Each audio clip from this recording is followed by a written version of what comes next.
this festival, I've seen so much great work with female directors and strong female characters. If you could just talk about that for a second, about I'm sure you were very nervous making this film and kind of transitioning from actress to director. So tell me about that journey. Yeah, I think it came from this place of wanting to tell stories that I really cared about and wanting to play really interesting female characters that I wasn't having the opportunity to play elsewhere. And it was scary, but it was less scary because Dave and I were working together, and he's such a fantastic teammate, and he's so great at writing really strong, fantastic, messed up, flawed women. And that's what I find really interesting. And he's great at it. And so while there was some fear there was also this beautiful opportunity for us to do this together. And so it was a leap that felt exciting to take. That's cool. Yeah. Thank you. You're welcome. I feel like deep down inside, I am a very messed up. But you originally really came up with the idea, right? Dave and I developed it together. I mean, my idea was a woman on her wedding day who has to walk herself down the aisle because her dad isn't there, and what led up to that. And Dave and I then sat down and just worked tirelessly for a very long time to develop what the movie became, and so it was very much a joint effort in that way. Yeah, I mean, I remember just like eating salads around your kitchen table a year ago. Yeah, and just trying to think like, okay, but what if this happened? And some of the ideas made the film, and some very fortunately did not. Yeah. But yeah, that was. It really turned into, I don't think we really necessarily knew in the beginning what it was going to end up being, but it quickly became a story about how it is we become who we are as adults. And what parts of our childhood shape us in good ways, what parts of our childhood shape us in ways that don't serve us, and can we be brave enough to let those parts go? And so it was a cool thing to explore. Yeah. Yeah. It was fun. Yeah. So the relationship between the bride and the father. Tell me about, because you could have gone any kind of direction. What was the story that you wanted to tell about the relationship? I think what we were most excited about was telling a story that was honest. Both characters are deeply flawed in different ways, but there's also a lot of love there. And I think that is something that I would have to say probably everyone encounters with their parents, because no matter how great your parent is, they're never perfect. They're just people, just like we're just people. So I think that's something that in different ways everyone can relate to, and we were interested in showing the dark and the light in both of those people, and how that kind of shaped her into who she was as an adult. So who she was as an adult, now she's getting married. Yeah. So she has to let in another man in her life. Yeah. So tell me about the parallels of Well, I think there's a time in everyone's life, especially, I can't speak for guys, but for girls, when you transition from being a child into being a woman, and especially it's heightened by a wedding day. You're all of a sudden you're the adult, and you're bringing in a man as a partner, as a teammate, and I think there's a lot of ways the parental relationships really influence that, and so that's her struggle. Can she really be open to allowing herself to be loved and to loving someone else in ways that are even more expansive than she encountered as a child? So you guys tell me about your characters and how you ended up on this project. Because they're great. Well, I play the bride's dad in flashbacks, and I know Katie and Dave and Preston from other projects and from life and friendship. So that was kind of the original impetus for being a part of the project. For me, what's really interesting about this script and what Katie and Dave allowed me to do is because you're in flashbacks and you're part of memories. I was really exploring. I just watched this great pilot that Jeffrey Reiner directed called The Affair on Showtime. And in it, they juxtapose two different perspectives of the way a certain person looks at one set of events and how the other person looks at it. And I started talking to Dave, and I really wanted to explore, this is her memories on her wedding day. So it isn't actually what happened. and the way that it allowed me to try to make some choices of, because you remember the harshness more harshly, or you remember the love more and more of a joyful way, and to try to kind of shape it a little bit to have moments where it isn't actually real or linear, that it's happening in her brain, you know. And I found that really interesting as an actor, to not have to play it as realistically in that way. I mean, there's certainly aspects of that, because you don't want to change tones, but just to make some choices. I thought that was really interesting, and they allowed me to do that and kind of talk through that. I knew Dave and Joey just from other projects, like he said, and Joey and I actually went to the same college, but didn't know each other at the time. But I played Robbie, the brother, and I was super happy. This film to me means, just on a personal level, it's like, I've always felt like this in life. I've never felt ready for the moment when it happens to me. Like, I remember being a senior in high school and looking back and being like, man, those guys, when I was a freshman, the seniors were so much bigger. But then you at certain points in life, you have to step up, and no matter what it is, you have to deal with it head on. And I think this film does that, where it's like, in the theme of family and marriage, it's like, I mean, kids are having babies, and then all of a sudden you're having a baby, or you're getting married. And so it's just that kind of, it just kind of, for me, told that story of life, and like, you have to step up when it is, and how different people deal with that. I think Robbie deals with it with neglect and humor, and trying to, you know, make his sister feel better at some point. But yeah, that's why the film really, for me, was so interesting, is that I never feel ready for the big things in life. They just kind of happen, and you try not to fuck it up, you know. So tell me, how intimidating was it for you to, I mean, you're the one who has the control on the set, really, and you have to have this incredible trust between actors. Yeah. Tell me about the experience as a director. Well, the great thing is that Dave and I were co-directing, so there was never a time when I felt alone.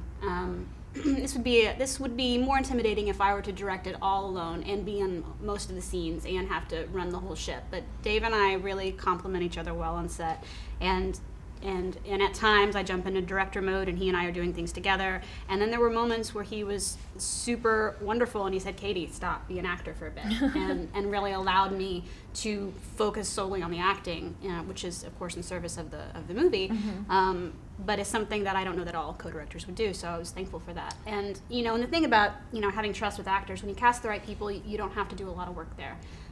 Preston and Joey and the rest of our cast were truly fantastic to work with. I've always intellectually understood why people like to work with their friends, and why people, when they find a good group, they work with them over and over again. But I'm really experiencing it now in a new way, because they were so instrumental to us crafting the movie we wanted to craft, and getting through some tough moments on set, with a lot of ease and a lot of laughter, and their performances were amazing. And so there's just kind of trust built in that way, and I think we were pretty lucky to have them. Yeah, I mean, it felt so great to be able to have the people whose voices were in our head as we were putting this together, which were these two and a couple other actors that we knew that we wanted to have. So I feel like on set, we just felt really lucky. Yeah. Like, it was like we get to have fun between takes, and we have enough trust with each other that we could, say, all right, let's do this, let's try this thing.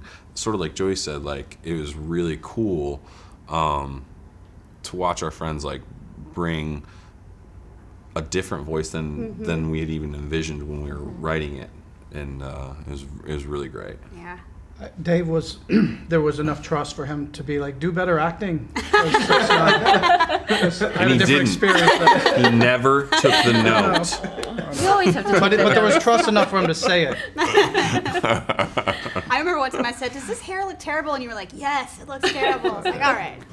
Well, that kind Your of, hair? Yeah. I remember that feels too. like it's freeing, though, to have that much trust, and so okay, well, I need to step it up, or I need to. Well, I mean, and in addition to the trust, there's also a lot of love. Like, I 100% know that Dave has my back as a director and a co-director and a producer and whatnot, and having that kind of trust and that kind of love for each other, we're in it to win it. Like, we're in it, we're a team. So, and I think that spread out to the rest of the cast, and so it's just a fantastic way to work. So what about the decision of making it a short as opposed to A feature. a feature? Well, Dave and I are actually developing a feature together called Some Girls, and that was the first project we started working on Yes. together. And we had a bit of time last year, and we realized that as excited and ambitious as we were to direct this feature that he had written and we developed together, we also hadn't done a lot of directing. No, at zero. Very zero, except for a tiny pitch video. for Well, the we shot feature. it. We shot a sizzle reel, but then we decided like we should do something From that start has a to beginning, finish. middle, and end. Yeah. Exactly. And so So that was the original. impetus. Yeah, we just thought, all right, what would be a good short? And so Mm-hmm. we thought, what do we care about? And it's very different from the other from the feature, but there are a lot of the same themes, and so we tried to explore those. Yeah. And tell me a little bit, without revealing the ending, tell me a little bit about, because I always feel like it's so the most difficult part is really how do I end this film. So tell me about the decisions that you guys had to make to put a good ending on it. Well, we had something on the page, and then when we went to film it, it rained a lot, and so In Los Angeles. in Los Angeles, in We in were the very valley in the middle of surprised. summer. And so kind of on the fly, Dave and I are reworking the ending, trying to find something that's even better that would serve the story, but that we could logistically get on, Oh, this, yeah. on this day, which is kind of like the exciting and fun part of filmmaking. In hindsight, is those kinds of things when they come up, how do you handle them? And so we were on set, and Dave had this beautiful idea for this visual ending, and so we went with it, and I think it actually worked better than what we had originally. I agree. I love the ending. Yeah. That sounds terrible to say aloud. I'm No, it sorry, isn't. everyone. But I really do like the ending a lot, and I think that it works. And I think that's kind of the cool part of filmmaking is just like being on go your with it. toes and see what ends up happening. Yeah, yeah. But it also must be difficult to be a producer as well, because what you were saying, that you have to make decisions. I want to do this artistically, but the producer in me says, Yeah, You know. Dave and I balance each other really well in that, because I can shift into producer mode where I'm like, that's too expensive, or that's going to take way too long, pretty easily. Yeah. And so I think that we work well together in that way. But also, once you get on set, I mean, you're just running nonstop. And Dave and I are both doing a lot of jobs because we had a small budget and great people around us, but we were doing a lot with a little, and so we were just doing a lot of jobs at the time. So we were just trying to do the best we could Keep and moving keep moving forward. forward, get the shots. Yeah. well, besides the feature, what's next for you? Well, definitely the feature. We're Yeah. going to film that next year. So that's the top priority. And then I just wrapped a web series that I directed. And starred in. And starred in, thank you. That another friend of mine wrote. So I'm getting that out. And yeah. So, I mean, is your advice to not only women, but to people who are starting, just don't wait for the part, just start making your own? I mean, that's what I came to learn. And for me, I mean, I think everyone's different, but I feel so much more excited and empowered and enthusiastic about telling stories, about being part of the team that decides what the story is, tells the story, is in charge of making sure the people that we bring together enjoy being there. Like all of that part of filmmaking is really fills me up inside. And so, everyone's different, but why wait? Why wait for anyone to give you permission? Just start on just do something. it. Yeah. And so what about you guys? What's next for all of you? For me, trying to work on some more short films, just because I want to keep making things. It's my favorite part. Just to piggyback on what she said, I've always sort of wanted my actor friends to create for themselves, because I always felt like nobody's got your back like you. Nobody's looking out for you the way you do. And I think as a writer, it's the exact same thing. It's like, showcase yourself, create your own thing. Don't wait. I have a Woody the Woodpecker audition. Yep. I mean, we got Heard of some him? No. He's a bird. A red crown bird. I got a show that I'm actually shopping that's got some people are talking about, and then some other shorts and stuff. So you're kidding about the Woody Woodpecker? No, I do. That was an inside Okay. joke because that was Prepping it. It's gonna be really awkward when he books it. Yeah.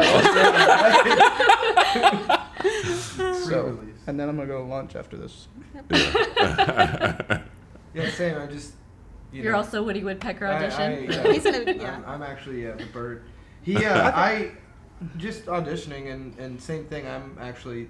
I mean, I think we all have gotten to that point. I think we're not hoping for the CW role anymore. So I think that we're all kind of working. I'm doing same thing, shopping a show and doing some stuff like that. So just auditioning and hustling and creating opportunities for ourselves because no one's unless people care about you, no one's looking to Yeah. further your career, your vision. Yeah, I think for Katie and Preston and I kind of being on the LA audition grind and seeing that whole world, it just pushes you to work with friends, make your own stuff. I think that's what we're all doing. And then like we've done another short together, and then they've done one. I'll tell my friends, and they'll go do it, and you just start doing that. And I think that that stuff then starts to take care of itself. Yeah, it's good to work with people you trust and love.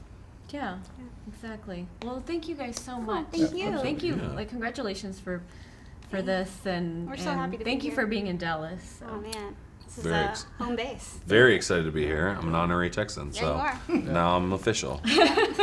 You're the real deal. Yeah.